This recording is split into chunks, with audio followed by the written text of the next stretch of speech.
ഇഷ്ടം മുഴുവൻ അങ്ങോടാണ്, ഇഷ്ക് പെരുത്ത് പാടുകയാണ്.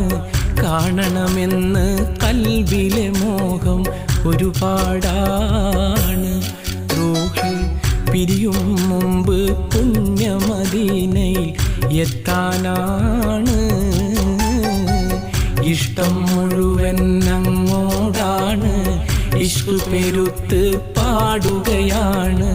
കാണണമെന്ന് കൽബിലെ മോഹം ഒരുപാടാണ്. റൂഹ് പിരിയും മുമ്പ് പുണ്യമദീനയിൽ എത്താനാണ്.